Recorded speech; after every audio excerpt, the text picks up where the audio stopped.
Capacitance का basic purpose क्या है? तो कैपेसिटेंस का जो बेसिक पर्पस है वो एनर्जी स्टोर करने के लिए। एनर्जी स्टोर करने की रिक्वायरमेंट क्या है? जैसे मान लो हमारी एनर्जी सप्लाई है। एनर्जी सप्लाई मतलब हमने किसी डिवाइस को कनेक्ट किया, जैसे हमारा इन्वर्टर है। इन्वर्टर क्या करता है कि पावर कट अगर हो गई तो उस केस में हमारे यहाँ इलेक्ट्रिकल सप्लाई मेंटेन रखता है। तो सेम एक स्टोरेज डिवाइस बहुत सारे जगह पे यूजफुल होता है, और बहुत सारे इलेक्ट्रिकल सर्किट में सपोज कि पावर कट होता है, तो उस केस में अगर सडनली पावर कट होगा तो कुछ इलेक्ट्रिकल इंस्ट्रूमेंट्स स्लाइटली जो है वो डैमेज हो सकते हैं।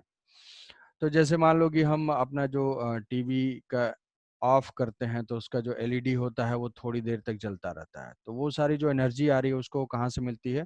जो भी सर्किट में कैपेसिटर्स कनेक्टेड हैं वहां से जो स्टोर्ड एनर्जी होती है। तो कैपेसिटर एनर्जी स्टोरेज डिवाइस है, और फ्लक्चुएशन के केस में भी ये स्लाइटली कंट्रोल करता है। जैसे मान लो कि कोई हमारा ये टैंक है, और टैंक में जो है वाटर का इनलेट है यहाँ से, और यहाँ से आउटलेट है जो हमारे लिए सप्लाई आ रही है। तो इन केस जो मान लो कि मेन सप्लाई आ रही है म्यूनिसिपैलिटी से, जो मेन सप्लाई आ रही है, तो अगर वो सप्लाई कभी कम आ रही है या ज़्यादा आ रही है, तो उससे जो है अगर हम डायरेक्ट कनेक्शन करेंगे तो हमारे यहाँ जो है वो सप्लाई अफेक्ट होगी, इसके ऊपर डिपेंडेंट होगी। बट अगर बीच में हम एक स्टोरेज टैंक लगा देते हैं और वहां से कनेक्शन करते हैं, तो जो सप्लाई आ रही है, सपोज ज्यादा आ रही है तो भी ये स्टोर करके रखेगा। जरूरत से ज्यादा आ गई तो क्या होगा? ओवरफ्लो होगा। तो हमारे कैपेसिटेंस के केस में अगर जरूरत से ज्यादा सप्लाई आ जाती है तो फर्दर इलेक्ट्रिकल सर्किट डैमेज ना हो, इसके लिए वो कैपेसिटर ही डैमेज हो जाता है। तो एक तरह से सेफ्टी के तरह से भी एक्ट करता है, और एनर्जी स्टोरेज डिवाइस इसका प्राइमरी यूज है। तो पहली चीज है कि कैपेसिटर्स जो है वो इलेक्ट्रिकल एनर्जी को स्टोर करते हैं, चार्ज स्टोर करने के लिए ये नहीं बने हैं। कहीं कहीं पे हमें कुछ चार्ज मिलता है, हम बोलते हैं कि चार्ज स्टोरिंग डिवाइस, बट ऐसा नहीं है। जो ट्रू एप्लीकेशन है that is energy storage device, कि वो एनर्जी को स्टोर करता है। अब जो एनर्जी स्टोरेज है वो एनर्जी स्टोरेज चार्ज के फॉर्म में ही होता है, बट अभी तक थोड़ा बहुत तो ये कैपेसिटर्स का इंट्रोडक्शन हो चुका है तुम्हारा। तो उस इंट्रोडक्शन में कि ये देखते हैं कि प्लेट के ऊपर प्लस क्यू है और माइनस क्यू है, तो अगर कोई पूछेगा कि नेट चार्ज क्या है उस पर, तो नेट चार्ज जीरो हो जाएगा। नेट चार्ज उस पर जीरो रहेगा। बट क्या अभी भी वो एनर्जी स्टोर कर रहा है? हाँ, एनर्जी तो हमेशा स्टोर कर रहा है। तो पहली चीज है capacitor is energy storage device. ये जो है एनर्जी स्टोर करता है, एनर्जी स्टोरेज डिवाइस। अब एनर्जी स्टोरेज सपोज कोई भी कंडक्टर है, ऑब्वियसली जो भी कैपेसिटर फॉर्म होगा वो कंडक्टर से ही फॉर्म होगा, इंसुलेटर से कोई भी कैपेसिटर फॉर्म नहीं होता है। तो ये कोई रैंडम कैपेसिटर है, तो उस कैपेसिटर को मान लो हमने कुछ क्यू चार्ज दिया, तो उसका पोटेंशियल जो है उसी के प्रोपोर्शन में राइज करेगा। अगर इसको ज्यादा चार्ज देते जाएंगे तो उसके करस्पॉन्डिंग उसमें ज्यादा पोटेंशियल आता जाएगा। तो हम ऐसा बोल सकते हैं कि जो भी पोटेंशियल राइज होगा that will be directly proportional to amount of charge given. कि जो जितना भी हम चार्ज देंगे, जितना भी चार्ज देंगे उसके प्रोपोर्शन में पोटेंशियल राइज होगा।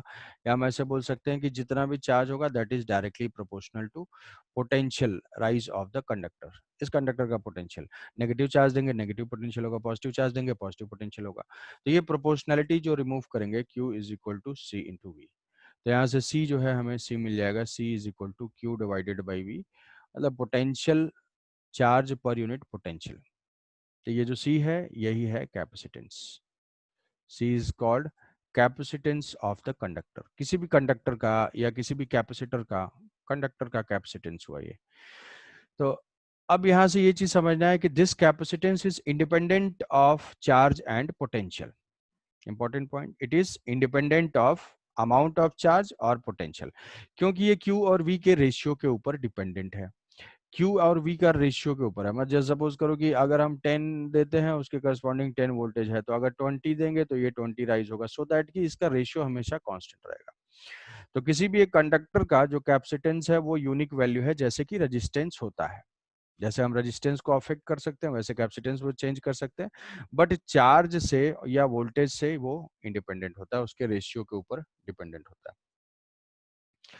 तो ये जो है ये प्रॉपर्टी लिखी हुई है कि it is the voltage, it is independent of amount of charge given, और voltage it depends on the medium and geometry of the capacitors. देखेंगे अभी इक्वेशंस जब हम डिराइव करेंगे तो ये जो है किस मीडियम में प्लेस्ड है उसके ऊपर डिपेंड करता है कि अगर हम मीडियम चेंज करते हैं तो कैपेसिटेंस बढ़ जाता है, एनर्जी स्टोरेज जो है उसकी बढ़ जाती है। तो इसकी जो यूनिट हो जाएगी एसआई यूनिट, जो एसआई यूनिट है वो एसआई यूनिट क्या है, एसआई यूनिट यहाँ पे कूलम्ब पर वोल्ट है जिसको हम बोलते हैं farad. Farad denoted by F, farad denoted by F. और इसकी जो है जो जनरल यूनिट होती है वो जनरल यूनिट होती है pico farad, nano farad, micro farad. Micro farad है, माइक्रो फैराड का मतलब ऑब्वियसली 10⁻⁻6 फैराड है। पिको फैराड का मतलब क्या है, पिको का फैराड का मतलब है 10⁻⁻12 फैराड। नैनो फैराड है, नैनो फैराड अगर गिवन है तो 10⁻⁹ फैराड। तो ये यूनिट्स जनरली यूज होते हैं क्योंकि farad is a large unit, farad generally large unit होता है।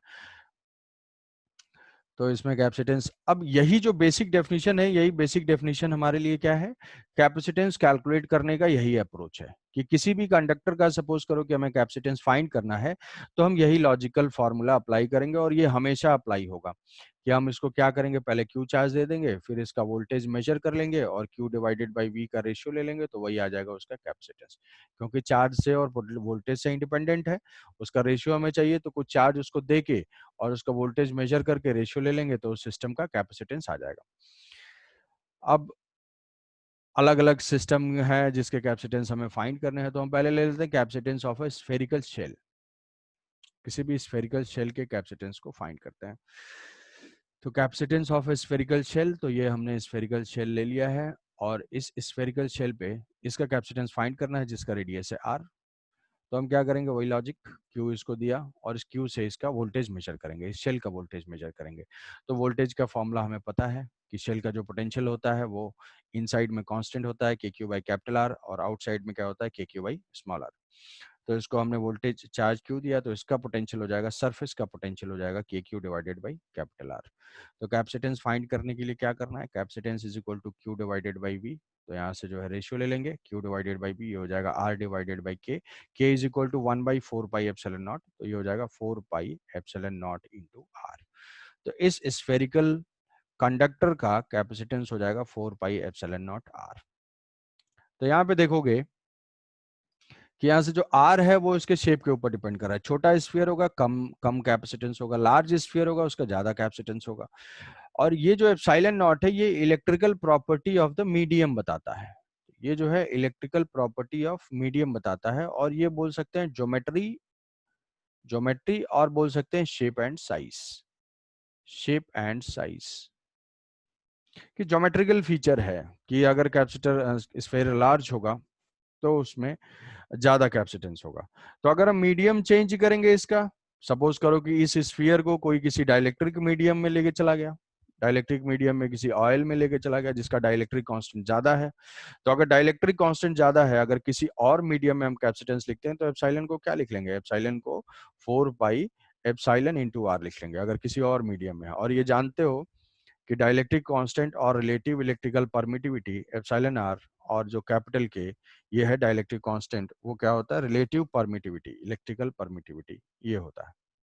तो अगर मान लो किसी मीडियम का जो है 5 है, पहले इसका कैपेसिटेंस जो है 10 था, 10 था, अगर हम इसको किसी डाइलेक्ट्रिक मीडियम में डाल देते हैं तो इसका कैपेसिटेंस जिसका डाइलेक्ट्रिक कांस्टेंट है 5, तो उसका जो कैपेसिटेंस हो जाएगा वो 5 टाइम्स इंक्रीज कर जाएगा डायरेक्ट।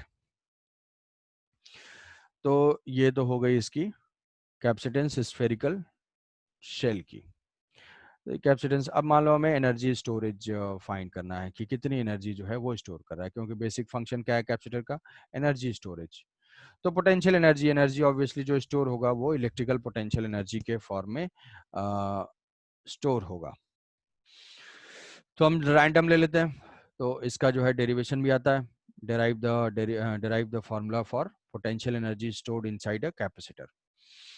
तो हमारे लिए जो है मेन कैपेसिटर जो है वो पैरेलल प्लेट कैपेसिटर है, बट हम एक जनरल कैपेसिटर लेते हैं, एनर्जी स्टोर,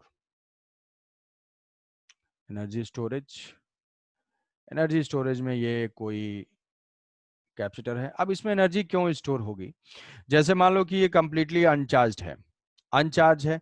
अब हमने इसमें चार्ज डिपॉजिट करना स्टार्ट किया, तो जो फाइनल चार्ज ये एक्वायर कर रहा है, वो फाइनल चार्ज एक्वायर करने में हम इसको समझेंगे कि वो जो फाइनल चार्ज बिल्ड हो रहा है वो किसी टाइम में बिल्ड हो रहा है। मतलब t इज इक्वल टू 0 से हमने चार्जिंग का प्रोसेस स्टार्ट किया और t is equal to some time तक जो टोटल चार्जिंग हुई, कुछ टाइम लग गया, इतने में हमने चार्ज इसको दिया। तो इनिशियली क्या था, इसका चार्ज 0 था और किसी जनरल टाइम तक जो है इस पे चार्ज आ चुका है स्मॉल क्यू। अब ये स्मॉल क्यू को बढ़ाते बढ़ाते हम फाइनली क्या कर रहे हैं, मान लो कैपिटल टी टोटल टाइम लगा, तो फाइनली हम इस चार्ज को इंक्रीज कर रहे हैं कैपिटल क्यू तक। तो अगर किसी इंस्टेंट पे इसमें चार्ज हमने दिया हुआ है क्यू, किसी टाइम टी पे, एट एनी टाइम टी, तो उस मोमेंट पे इसका कुछ पोटेंशियल होगा। चार्ज देंगे, पॉजिटिव चार्ज होगा तो इसका कुछ पोटेंशियल होगा। अब अगर हम फर्दर चार्ज इस पे डिपॉजिट करते हैं, तो जो इनकमिंग चार्ज होगा वो रिपल्शन फील करेगा ड्यू टू एग्जिस्टिंग चार्जेस। जो ऑलरेडी चार्ज बैठे हुए हैं वो नेक्स्ट आने वाले को रिपेल करेंगे। तो इस रिपल्शन के अगेंस्ट एक्सटर्नल एजेंट को क्या करना पड़ेगा, इसमें वर्क करना पड़ेगा। तो वही जो वर्क डन है that will be stored in the form of potential energy. अगर याद होगा कि जो पोटेंशियल एनर्जी बताया था, that potential energy is equal to work done by external agent। तो ये है work done by external agent, D W external is equal to D U, change in potential energy. अब यही फॉर्मूला हम apply कर रहे हैं, चेंज इन पोटेंशियल एनर्जी। तो यहाँ पे हो जाएगा चार्ज इनटू पोटेंशियल डिफरेंस। ये जो है यही जो है Q डिवाइडेड बाय Q होता था। तो D U is equal to charge into potential difference. अब चार्ज हम कौन सा डिपॉजिट कर रहे हैं, यहाँ पे जो चार्ज डिपॉजिट कर रहे हैं वो कौन सा चार्ज था, डी क्यू चार्ज डिपॉजिट किया था। जो चार्ज ट्रांसफर होता है, जो चार्ज ट्रांसफर होता है, डेफिनेशन को याद करोगे कि जो चार्ज ट्रांसफर होता है that charge into potential difference, कहाँ से कहाँ लेके आए, फाइनल पोटेंशियल तो सरफेस का पोटेंशियल है V, और इनिशियली कहाँ से लेके आए थे हम, इन्फिनिटी से उसको लेके आ रहे हैं, तो इन्फिनिटी का पोटेंशियल हो जाएगा 0। तो हो जाएगा charge transferred into potential difference across which it is being transferred. तो डी क्यू इंटू वी, तो जो पोटेंशियल एनर्जी में चेंज हो जाएगा दैट पोटेंशियल एनर्जी में change is equal to V into D Q. अब यहाँ पे ये हमारा फॉर्मूला हो गया इसके लिए। ठीक है, देखो इससे कंफ्यूज मत करना, ये फॉर्मूला था, ये कहोगे ये क्या डी डी इधर आ गया, इसे कंफ्यूज नहीं करना, ये फॉर्मूला था, charge transfer into potential difference. तो चार्ज हमने क्या, इस डी क्यू को वर्क डन, डी क्यू को ट्रांसफर करने में कितना वर्क करना पड़ा उसको लिख लिया, potential charge into final potential जो कि इस सरफेस का पोटेंशियल है minus initial potential. Net work done find करने के लिए टोटल चार्जिंग में कितना हो जाएगा, टोटल चार्जिंग के लिए हमें इंटीग्रेट करना पड़ेगा। तो जब चार्ज नहीं था तब तो कुछ वर्क डन करना नहीं पड़ा, final potential minus initial potential, तो इनिशियल पोटेंशियल एनर्जी 0 है, डी यू का इंटीग्रेशन हो जाएगा यू। और इसको इंटीग्रेट करने के लिए क्या पोटेंशियल जानना जरूरी है, नहीं, Q is equal to C V, जो कैपेसिटेंस का इक्वेशन है कि उस मोमेंट पे जितना चार्ज है Q is equal to C into V, तो what is the potential, Q divided by C into D Q. इसको इंटीग्रेट कर देंगे, टोटल चार्जिंग में कितना वर्क डन करना पड़ा, तो इसको जो है V को हमने लिख लिया Q बाई सी। इंटीग्रेट करेंगे, अब कैपेसिटेंस जो है कांस्टेंट प्रॉपर्टी है तो वो बाहर हो जाएगा, ये आ जाएगा Q1/C और Q हो जाएगा Q²/2। तो लिमिट पुट करेंगे तो ये आ जाएगा Q²/2। तो फॉर्मूला हमारा हो जाएगा कि U is equal to half या Q²/2C, और Q को पुट कर देंगे, Q is equal to what, C into V, तो ये हो जाएगा हाफ CV²। तो ये क्या हमने किसी स्पेसिफिक टाइप के कैपेसिटेंस के लिए डिराइव किया, नहीं। क्या ये पैरेलल प्लेट कैपेसिटर के लिए वैलिड है, बिल्कुल वैलिड है। अगर क्वेश्चन ऐसा आता है कि derive the potential energy stored for parallel plate capacitor, तो वहां पे भी बस यहाँ पे फोटो चेंज कर देना है, पैरेलल प्लेट ड्रॉ कर देना है, बाकी सारे प्रोसेस सेम रहेंगे। तो ये तो हुआ Q²/2C जनरल, ये सारे कैपेसिटर्स का फॉर्मूला है। अब हमारा आया कि सेल का फाइंड किया, अब हमारा है parallel plate capacitor. Parallel plate capacitor, तो जनरली जो हमारा कैपेसिटर फॉर्म होता है, जनरली वो कैपेसिटर फॉर्म करते हैं जो हम, उसमें क्या करते हैं, दो कंडक्टर यूज करते हैं, दो कंडक्टर यूज करते हैं, किसी भी शेप का हो सकता है, और एक कंडक्टर को हम इक्वल, और दोनों कंडक्टर को इक्वल एंड अपोजिट चार्ज देते हैं। क्या अनइक्वल अमाउंट ऑफ चार्ज भी दे सकते हैं, ऐसा क्यों, हाँ अनइक्वल अमाउंट ऑफ चार्ज भी दे सकते हैं Q1 एंड Q2। बट हमारा बेसिक अप्रोच क्या रहेगा कि जो भी अमाउंट ऑफ चार्ज होगा डिवाइडेड बाई वी ही फाइंड करना है। जनरली क्या करते हैं कि हम इसको इक्वल एंड अपोजिट चार्ज देते हैं। ये दो कंडक्टर होते हैं जिनका कुछ सेपरेशन होता है, एक को प्लस क्यू देते हैं, दूसरे को माइनस क्यू देते हैं। तो जिसको प्लस क्यू देंगे वो हो जाएगा पॉजिटिव पोटेंशियल पे, और जिसको माइनस क्यू देंगे वो हो जाएगा नेगेटिव पोटेंशियल पे।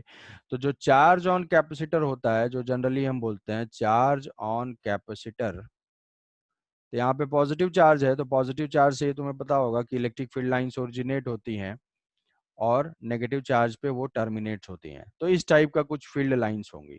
तो यहाँ के इलेक्ट्रिक फील्ड के लिए जो रिस्पॉन्सिबल चार्ज होता है ना, क्योंकि एनर्जी किस में है, इलेक्ट्रिक फील्ड में है, इसमें एनर्जी स्टोर्ड है, इलेक्ट्रिक फील्ड में इस गैप में एनर्जी स्टोर्ड है। तो इसके लिए जो रिस्पॉन्सिबल चार्ज होता है वो होता है चार्ज ऑन कैपेसिटर। तो हमेशा हम अभी देखेंगे charge on capacitor is equal to charge on positive plate. Charge on positive plate, ये नहीं कि what is the charge on capacitor तो जीरो बोल दोगे ऐड करके, नहीं। जो चार्ज ऑन कैपेसिटर हम बोलते हैं that is charge on positive plate. और what is the potential difference across the capacitor, that is equal to V plus minus of V minus, high potential minus of low potential. तो ये हो जाएगा potential difference. Capacitance अगर find करना है तो capacitance is equal to Q divided by V. तो जो क्यू चार्ज दिया हमने पोटेंशियल मेजर किया, उसका रेशियो ले लिया, आ गया कैपेसिटेंस। तो अब पैरेलल प्लेट कैपेसिटर के केस में वो जो दो कंडक्टर हैं वो दोनों जो है पैरेलल पैरेलल होंगे, पैरेलल प्लेट। तो ये जो है पैरेलल प्लेट है और इनका गैप जो है बहुत स्मॉल है, ये बहुत नैरो गैप है। तो अगर ये गैप बहुत नैरो है तो इन प्लेट्स को हम क्या ट्रीट कर सकते हैं, इनफाइनाइट प्लेट। इनफाइनाइट प्लेट मतलब मान लो कि 1 मीटर स्क्वायर का है, 1 मीटर स्क्वायर का है और ये गैप जो है 1 मिलीमीटर है या 0.5 मिलीमीटर है। तो उस गैप के रिस्पेक्ट में ये क्या है, इनफाइनाइट प्लेट की तरह से एक्ट करेगा, इनफाइनाइट प्लेट की तरह से एक्ट करेगा। तो ये दो कंडक्टर लिया हमने और इन दोनों को हमने इक्वल एंड अपोजिट चार्ज दे दिया, equal charge and opposite charge. अब इक्वल एंड अपोजिट चार्ज दिया तो ये चार्ज, अब लास्ट क्लास में जो है डिस्ट्रीब्यूशन ऑफ चार्ज मैंने बताया था, जो क्वेश्चन डाउट पूछा था उसमें कई लोग एग्जिट कर गए थे। तो उसका कंक्लूजन वो क्वेश्चन फिर से सॉल्व करवा दूंगा। बट अभी के लिए क्या करना है कि उस पॉइंट को हमें याद कर लेना है कि अगर यहाँ पे कोई दो प्लेट हैं और इसको हम चार्ज Q1 देते हैं और इसको चार्ज, इसका डेरिवेशन है, वो डेरिवेशन लास्ट क्लास में डाउट वाले क्लास में बताया था, तब तक बहुत लोग चले गए थे। ये Q1 और Q2 है तो इसके आउटर फेस पे हमेशा चार्ज आएगा Q1 plus Q2 divided by 2 और इनर फेस पे चार्ज आएगा Q1 minus Q2 divided by 2। और हमेशा यही यही सेम अमाउंट ऑफ चार्ज इसके फेसिंग सरफेस पे होगा। हमेशा फेसिंग सरफेस पे इक्वल एंड अपोजिट चार्जेस होते हैं। क्यों, उसका आंसर आता है गॉस लॉ से। और फिर इस आउटर सरफेस पे भी चार्ज होगा Q1 plus Q2 divided by 2। ठीक है, ये डिस्ट्रीब्यूशन है, इसका क्वेश्चन हम लोग सॉल्व करेंगे, क्वेश्चन सॉल्व करवा दूंगा। बस तुम्हें इतना याद रखना है, क्यों, क्योंकि मैंने इस प्लेट को चार्ज क्यू दिया है और इस प्लेट को चार्ज माइनस क्यू दिया है। तो अब हम चार्ज को डिस्ट्रीब्यूट कर लेते हैं। जब चार्ज को डिस्ट्रीब्यूट करेंगे तो आउटर फेस पे कितना चार्ज आएगा, Q1 प्लस Q2/2। मतलब ये क्या है, इस फेस पे कोई भी चार्ज नहीं आएगा। और यहाँ पे भी क्या होगा, Q1 प्लस Q2/2, तो आउटर फेस पे कोई चार्ज नहीं आएगा, चार्जेस कंजर्व्ड हैं। तो अगर इधर जीरो चार्ज आया तो यहाँ पे क्या आ जाएगा, प्लस क्यू चार्ज आ जाएगा।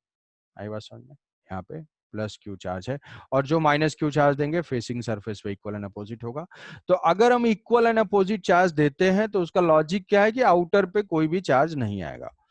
तो अगर मान लो कि तुम देखोगे इलेक्ट्रिक फील्ड, इलेक्ट्रिक फील्ड यहाँ पे, ठीक है। अब इलेक्ट्रिक फील्ड कहाँ पे होगी, क्या इसके लेफ्ट साइड में कोई फील्ड होगी, तो हम जानते हैं सिग्मा बाय एप्सिलॉन नॉट। तो ये तो जीरो जीरो है, इन दोनों फेसेस की वजह से जो भी इलेक्ट्रिक फील्ड हो जाएगी वो जीरो हो जाएगी। इस प्लस की वजह से इलेक्ट्रिक फील्ड इधर होगी, कितना होगी, sigma by 2 epsilon naught. Sigma की वैल्यू कैसे फाइंड करेंगे, चार्ज डिवाइडेड बाई एरिया। तो sigma by 2 epsilon not positive की वजह से आउटवर्ड और नेगेटिव की वजह से हमेशा क्या होती है, इनवर्ड। तो ये नेगेटिव का कंट्रीब्यूशन हो जाएगा सिग्मा बाई 2 एप्सिलॉन नॉट। तो ऐसा करने से इधर जो फील्ड क्या हो जाएगी, वो जीरो हो जाएगी। तो इधर फील्ड जीरो है और इधर भी फील्ड जीरो होगी। ठीक है, इसीलिए देते हैं हम इक्वल एंड अपोजिट चार्ज। अगर अनइक्वल देंगे तो साइड साइड में भी फील्ड हो जाएगी। कहोगे उससे प्रॉब्लम क्या है, तो उससे प्रॉब्लम है झटका लग सकता है। तो इधर जो है इलेक्ट्रिक फील्ड जीरो है, बस इलेक्ट्रिक फील्ड कहाँ पे कन्फाइंड होगी, बिटवीन द प्लेट्स। तो इसी प्लेट में इलेक्ट्रिक फील्ड है, जहां पे इलेक्ट्रिक फील्ड है वहां पे एनर्जी है, तो इसीलिए प्लेट्स के बीच में एनर्जी स्टोर्ड है। कितनी एनर्जी स्टोर्ड है? हाफ सी वी स्क्वायर या क्यू स्क्वायर बाई 2c। तो अब ये तो चार्ज दिया, अब चार्ज से हमारा पर्पस क्या है कि इसको क्यू चार्ज दिया है तो ये तो हो जाएगा पॉजिटिव वी प्लस और ये हो जाएगा नेगेटिव वी माइनस। तो चार्ज ऑन कैपेसिटर बताया था कि चार्ज ऑन कैपेसिटर हम किसको बोलेंगे, तो that is equal to charge on positive plate, मतलब charge on capacitor is equal to Q. What is the potential, what is the potential, potential is equal to high potential minus low, high potential minus low potential. अब इन दोनों के cross हमें potential find करना है, तो जैसा shell था, शेल के लिए तो पोटेंशियल का फॉर्मूला था के क्यू बाई आर। प्लेट के लिए क्या कोई फॉर्मूला है? नहीं है। तो कैसे फाइंड करेंगे? हम क्या करेंगे, वही इलेक्ट्रिक फील्ड फाइंड कर लेंगे जैसे कि पहले फाइंड करते थे। फील्ड और पोटेंशियल में रिलेशन हमें पता है, तो हम इस बीच में यहाँ पे इलेक्ट्रिक फील्ड फाइंड कर लेंगे और dv is equal to minus C dot D R कर लेंगे, dv is equal to minus C dot D R कर लेंगे। ठीक है, तो dv is equal to minus E dot किया तो यहाँ पे इलेक्ट्रिक फील्ड कितना हो जाएगा, तो प्लेट्स के बीच में अगर देखोगे तो थोड़ा भाई सोचते रहोगे, पैसिव रहोगे तो दिमाग नींद आ जाएगी, है ना, जैसे टीवी देखते देखते सो जाते हो। तो ये प्लस है और माइनस है, तो एक एक चार्ज सरफेस की वजह से कितना होगा, चार्ज सरफेस की वजह से यहाँ पे हो जाएगा sigma by two epsilon naught, तो ये sigma by two epsilon not away from the plate, और ये नेगेटिव की वजह से टुवर्ड्स द प्लेट, तो ये भी हो जाएगा sigma by two epsilon naught. तो sigma by two epsilon naught और ये भी sigma by two epsilon naught. Sigma कितना होगा, sigma is equal to charge पर यूनिट एरिया, ये हो जाएगा charge Q divided by A, ये हो जाएगा सिग्मा, और ये डी है स्मॉल सेपरेशन। तो जो इलेक्ट्रिक फील्ड हो जाएगी वो हो जाएगी sigma by epsilon naught, E is equal to sigma by epsilon naught, और डायरेक्शन हमें पता है पॉजिटिव से नेगेटिव की तरफ होगी। अब हमें पोटेंशियल डिफरेंस फाइंड करना है, तो हम क्या करेंगे कि यहाँ से अगर मूव करते हैं तो D V is equal to minus C dot D R, minus C dot D R, D R जो है हमारा डिस्प्लेसमेंट फील्ड के पैरेलल है, तो यहाँ पे लिख लेंगे D V is equal to E, E की वैल्यू क्या है सिग्मा बाई एप्सिलॉन नॉट, और डॉट डी आर ये हो जाएगा डी आर, और कॉस 0 डिग्री, तो कॉस 0 डिग्री यहाँ पे पुट कर दिया, वो हो जाएगा 1। इंटीग्रेट कर देंगे, कहाँ से कहाँ हमें जाना है, from V plus to V minus जा रहे हैं, तो यहाँ पे यहाँ 0 से कहाँ तक जा रहे हैं, आर की वैल्यू है डी। तो यहाँ पे देखोगे इस इक्वेशन में थोड़ा सा सोचोगे तो ये आएगा क्या, dv का integration v, upper limit minus lower limit v minus minus of v plus. तो हमारा पोटेंशियल की वैल्यू क्या है, पोटेंशियल की वैल्यू है v plus minus of v minus. तो यहाँ पे ये जो टर्म आएगा वो माइनस v आएगा और ये माइनस माइनस कैंसिल आउट हो जाएगा, तो जो पोटेंशियल डिफरेंस की वैल्यू आएगी v is equal to sigma by epsilon naught into D. तो ये यूनिफॉर्म फील्ड है, इसीलिए हम डायरेक्ट मल्टीप्लाई कर सकते हैं कहीं पे भी। अगर यूनिफॉर्म फील्ड है तो जो पोटेंशियल डिफरेंस हो जाएगा वो electric field into distance, provided कि ये क्या होना चाहिए, यूनिफॉर्म होना चाहिए। यूनिफॉर्म होने से फायदा क्या है, इंटीग्रेशन से बाहर आ जाएगा, डायरेक्ट हम डिस्प्लेसमेंट देख लेंगे, डिस्टेंस से मल्टीप्लाई कर देंगे।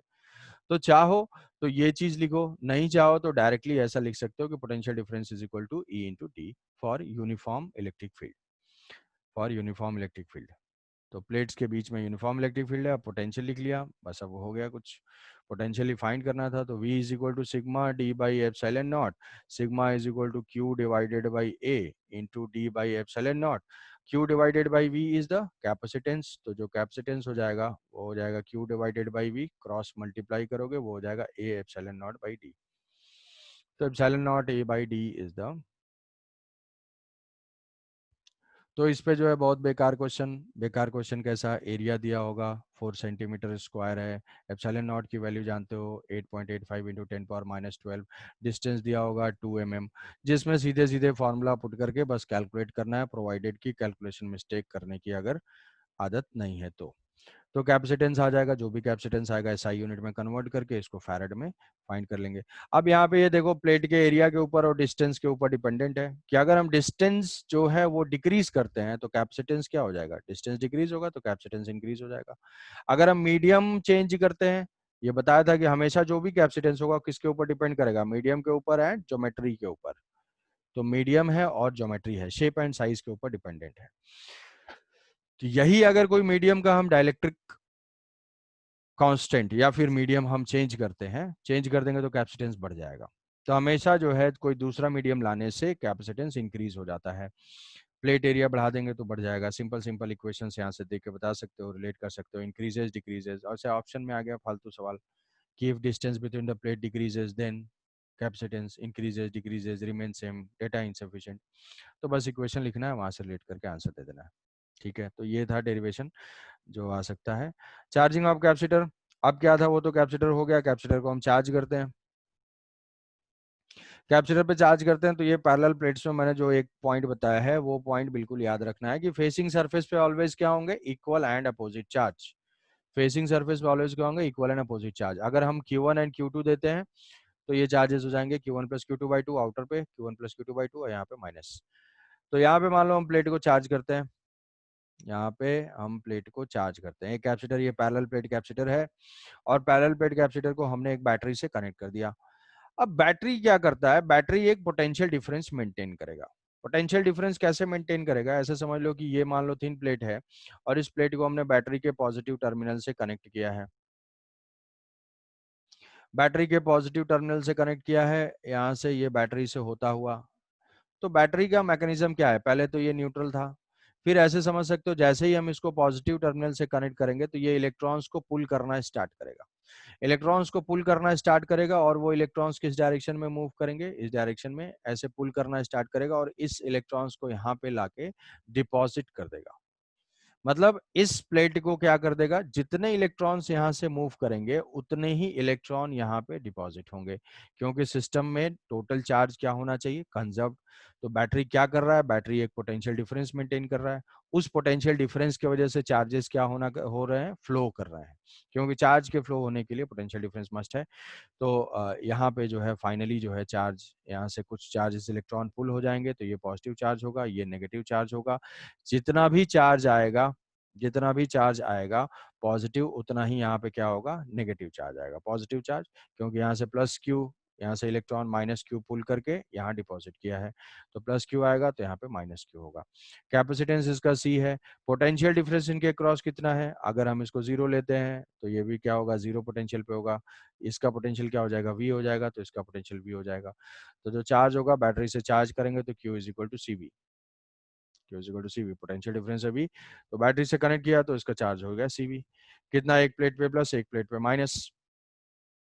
अब इसमें क्या है कि चार्ज को ट्रांसफर करने में बैटरी ने कुछ मेहनत करी, यहाँ से यहाँ जो है वो चार्ज ट्रांसफर कर रहा है, नेगेटिव चार्ज इस डायरेक्शन में ट्रांसफर कर रहा है, या हम ऐसा बोल सकते हैं कि पॉजिटिव चार्ज को यहाँ से इधर मूव करा के वो डिपॉजिट कर रहा है। तो पॉजिटिव चार्ज को यहाँ से यहाँ डिपॉजिट कर रहा है, तो ये बैटरी कितनी मेहनत कर रहा है उसको हम फाइंड कर सकते हैं। Work done by battery is equal to amount of charge transferred Q from low potential to high potential.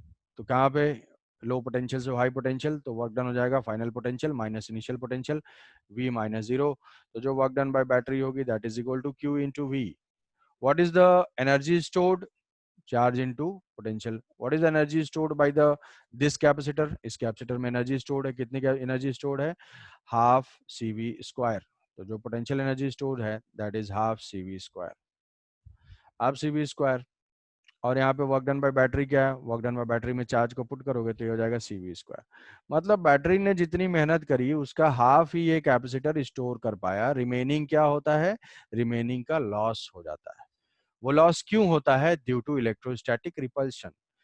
तो वो लॉस किस फॉर्म में अपीयर होगा, वो लॉस इस फॉर्म में अपीयर होगा कि जैसे ही हम वायर कनेक्ट करेंगे ना तुरंत एक स्पार्क टाइप का जनरेट होगा, तो कुछ स्पार्क में गया, या फिर ये जो मेटेलिक प्लेट्स हैं, ये मेटेलिक प्लेट्स का टेम्परेचर थोड़ा सा राइज हो जाएगा, तो थर्मल एनर्जी में कुछ लॉस हुआ। क्यों ऐसा हो रहा है, क्योंकि जब भी चार्ज हम डिपॉजिट कर रहे हैं तो यहाँ के जो एग्जिस्टिंग है वो हमेशा अपोज करते हैं, तो अपोजिशन की वजह से कुछ लॉस हो जाता है इसका। तो ये एक एनर्जी कंजर्वेशन इक्वेशन है for the capacitor, for the capacitor, कि जो वर्क डन बाय बैटरी होगी वो या तो पोटेंशियल एनर्जी में चेंज होगा या फिर कुछ लॉस हो जाएगा, वो हमेशा लॉस हो जाएगा। It is the energy conservation equation for a capacitive circuit, कि work done by battery is equal to change in potential energy plus delta H. अब यहाँ पे वर्क डन बाय बैटरी कितनी है, work done by battery C V square है, energy stored कितनी है, C V square by two है, तो डेल्टा एच कितना हो जाएगा, डेल्टा एच की वैल्यू हो जाएगी हाफ सी वी स्क्वायर। ठीक है, अब ये नहीं सोचना है कि सर डेल्टा एच तो पॉजिटिव आ रहा है तो फिर ये लॉस कैसे हुआ, हम यहाँ पे क्या लिख रहे हैं, ये लॉस ही है, मतलब लॉस पॉजिटिव है। तो चेंज जो है, हीट रिलीज्ड बोलेंगे तो उसको क्या बोलेंगे, इतनी हीट रिलीज हुई या लॉस हुई। तो half C V square, half portion 50% energy का लॉस हो गया, 50% ही वो स्टोर करता है। मोस्ट ऑफ द टाइम यही आएगा। कभी भी अगर हमें फाइंड करना होगा कि भाई कैपेसिटर को चार्ज कर रहे हैं तो कितनी एनर्जी लॉस हो रही है, हाफ CV स्क्वायर लॉस हो रही है। आई बस समझ में। तो अब ये चीज़ जो है कॉम्बिनेशन है, कॉम्बिनेशन जैसे वही हमारे बेसिक टाइप के कॉम्बिनेशन थे सीरीज एंड पैरेलल के, सीरीज एंड पैरेलल के कॉम्बिनेशन, सेम चीज़ जो है कैपेसिटर के लिए भी एप्लीकेबल है। तो कैपेसिटर के सीरीज पैरेलल का इक्वेशन, अब यहाँ पे केवीएल का इक्वेशन हम कैसे अप्लाई करते हैं। केवीएल का इक्वेशन एक बार बता दे रहा हूँ कि मान लो ये कैपेसिटर है, कैपेसिटर पे ये पॉजिटिव प्लेट है, ये नेगेटिव प्लेट है, और यहाँ से हम मूव कर रहे हैं ए पॉइंट से बी पॉइंट की तरफ। तो ए पॉइंट से बी पॉइंट की तरफ लिखेंगे तो इक्वेशन लिखेंगे वी ए, इस डायरेक्शन में जाएंगे। पहले मिला पॉजिटिव प्लेट, पॉजिटिव से नेगेटिव मतलब पोटेंशियल डिक्रीज, डिक्रीज को लेते हैं माइनस, कितने का decrease, Q divided by C, Q divided by C, final पहुंच गए बी पॉइंट पे। तो ऐसा अगर हमें केवीएल का इक्वेशन लिखना ही है, बेसिक इलेक्ट्रिकल एनर्जी कंजर्वेशन का इक्वेशन है, तो अगर कैपेसिटिव सर्किट में हम केवीएल का इक्वेशन लिखेंगे तो ऐसे लिखेंगे। अगर यहाँ से बी से मूव करेंगे तो क्या लिख लेंगे, ये वीबी, और नेगेटिव से पॉजिटिव तो ये हो जाएगा इंक्रीज, तो ये प्लस हो जाएगा, Q divided by C is equal to V A. तो ऐसे लिखेंगे। अब सीरीज कॉम्बिनेशन है तो बैटरी के जो है एक ऐसे मान लो कि दो तीन हम ले लेते हैं, ये दो तीन कनेक्टेड है, तो इसका जो वन ऐसे मान लो मार्किंग सीधा सीधा समझ सकते हो कि एक प्लेट दूसरा प्लेट दूसरे का पहला प्लेट ऐसे ऐसे कनेक्टेड है आपस में, और ये बैटरी से कनेक्टेड है, बैटरी से कनेक्टेड है। तो बैटरी से कौन कौन से प्लेट कनेक्टेड है, बैटरी से ये प्लेट कनेक्टेड है और ये प्लेट कनेक्टेड है। तो इनके चार्जेस क्या रहेंगे, कंजर्व रहेंगे, बस यहाँ से यहाँ मूव कर सकते हैं। तो मान लिया कि यहाँ से प्लस इलेक्ट्रॉन पुल किया इसने प्लस क्यू, तो यहाँ पे क्या आ जाएगा, यहाँ पे आ जाएगा माइनस क्यू, जो एक्सट्रीम बैटरी से कनेक्टेड है। अब फेसिंग सरफेस पे इक्वल एंड अपोजिट होना चाहिए, तो यहाँ पे क्या हो जाएगा, उतना ही माइनस क्यू आएगा। बट ये देखो ये प्लेट और ये प्लेट भी आपस में कनेक्टेड है, इनके चार्ज कहीं भाग नहीं सकते, तो अगर यहाँ माइनस क्यू आ रहा है तो यहाँ पे क्या आ जाएगा, प्लस क्यू आ जाएगा। फेसिंग सरफेस पे फिर से इक्वल एंड अपोजिट, तो उतना ही माइनस, फिर से यहाँ पे क्या आ जाएगा, प्लस। तो सीरीज की खास बात होती है कि हर कैपेसिटर के ऊपर चार्ज सेम रहेगा, जैसा कि रेजिस्टेंस में क्या खास बात होती थी कि करंट सेम होता था। तो अगर सीरीज में कनेक्टेड है तो इनका जो चार्जेस हैं वो चार्जेस सेम रहेंगे। तो हम इसमें पोटेंशियल का रेशियो लिख सकते हैं, पोटेंशियल कितना हो जाएगा, पोटेंशियल का जो रेशियो है V1:V2, ये V1 V2 क्या है, V1 जो है इंडिविजुअल के क्रॉस पोटेंशियल डिफरेंस है, ये है V1, ये है V2, ये V2, ये है V3, ठीक है। इसका कैपेसिटेंस है C1 है, C2 है, C3 है, C1 C2 C3 है। तो अगर V1:V2:V3 लिखना है, V1:V2:V3, तो ये हो जाएगा Q, चार्ज तो सेम है, Q divided by C1 is to Q divided by C2 is to Q divided by C3। तो यहाँ से इनवर्सली प्रोपोर्शनल टू कैपेसिटेंस, यहाँ पे हो जाएगा कि जो पोटेंशियल आएगा, पोटेंशियल का रेशियो होगा वो Q कैंसिल आउट कर दोगे तो हो जाएगा V1:V2:V3 is equal to 1/C1 is to 1/C2 is to 1/C3। तो हम ऐसे समझ सकते हैं कि जिसका कैपेसिटर लार्ज होगा, कैपेसिटेंस लार्ज होगा, उसमें स्मॉल पोटेंशियल डिफरेंस आएगा, जो कि सीरीज के रेजिस्टेंस वाले केस से अपोजिट है। वहां पे लार्ज रेजिस्टेंस लार्ज ड्रॉप, यहाँ पे large capacitance small drop, reverse है बिल्कुल। इक्विवेलेंट फाइंड करना है, इक्विवेलेंट फाइंड करने के लिए हम केवीएल अप्लाई कर देते हैं।